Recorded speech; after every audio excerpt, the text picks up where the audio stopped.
All right, y'all, what's going on? It's Combo Breaker 99, all box and everything. Make sure y'all subscribe. All right, y'all, just back with a real quick post-fight thoughts video on this fight between Carlos Adames and Julian J-Rock Williams. This is for the hardcore fans, man, because I just wanted to do a video on this fight because I enjoyed this. I enjoyed this matchup. Shout out to J-Rock. He came back and put on a very good, spirited performance against Adames. Adames, he's a hard, physical, pressure fighter.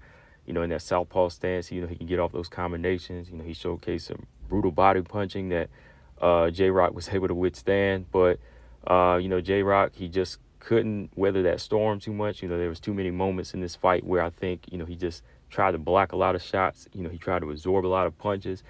And that's why the momentum never stopped from Adames. Adames wasn't hitting him clean a few times in the first half of the fight with those combinations, but like I said, they can still rattle you. Once he catches you on that guard with multiple shots like that, he's throwing, he's swinging for the fences. He's throwing hard power punches. But the first half of the fight, I thought it was really competitive. I could have seen a 3-3. In the first 6 rounds, or probably 4-2 for Adames. But I thought J-Rock had some good moments. First 2 rounds, I think activity of Adames was, the winner, was the reason he won the first 2 rounds. He was touching J-Rock with some good shots, with some good jabs, and just always kind of, trying to keep that pressure on and backing him up until in the 3rd round, J-Rock just kind of found his rhythm.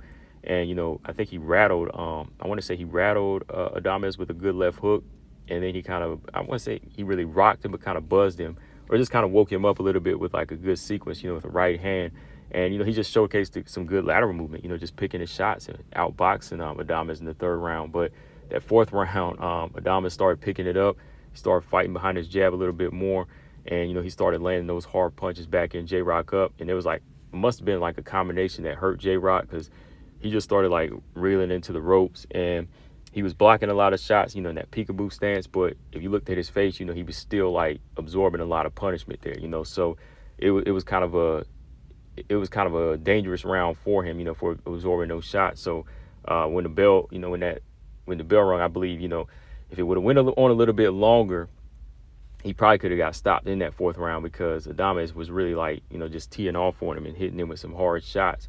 Going into the 5th, that's where Adames started picking it up in 6. He was just starting to outland J-Rock. J-Rock was just kind of sitting back a little bit, but still working, still boxing. He was just kind of fighting behind Adames and not landing as much. But I think the end of the 6th round is what kind of started to wear on J-Rock, when I think it was like in maybe like that last minute of the 6th round when Adames just started like teeing off to the body. J-Rock would stay in the pocket a little bit, shoulder to shoulder, and try to weather some shots, but Adames was just like teeing off with like hard like uppercuts to the body, and you could see it in J-Rock's face as he was walking back to the corner.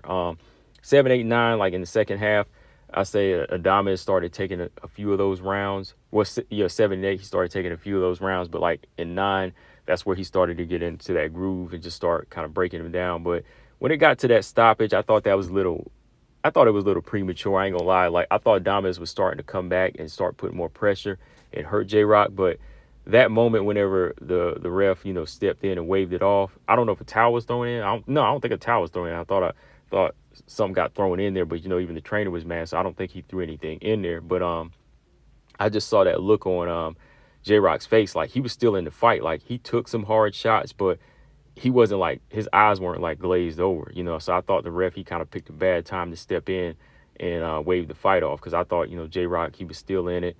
And if he was about to lose, he was willing to fight to the end, and he was never really, like, to me, like I said, eyes glazed over, really like hurt that bad. He wasn't even put down in this fight. But overall, it was a good action-packed fight. Like I said, I think J-Rock put up a spirited performance and showcased a few little holes that Adames is going to need to work on in his game. I think taking his head a little bit more off the line, and not wasting so much energy, not loading up so many big punches, because, if he's fighting one of these other counter punches like at middleweight, he'd get caught and dropped easy, I don't know, but I'd like to see a fight with Adames and Jaime Munguia now. I'd like to see that matchup. If he's going to be a middleweight, I'd like to see, if he can meet Munguia in the middle and out-pressure him, or even like just out-pressure box Jaime Munguia and outland and even possibly stop him, That's a matchup that I'd like to see. But yeah, guys, let me know if y'all saw this fight. Thought it was a pretty good action-packed fight. I'll catch y'all on the next one, guys. Make sure y'all subscribe. I'm out. Peace.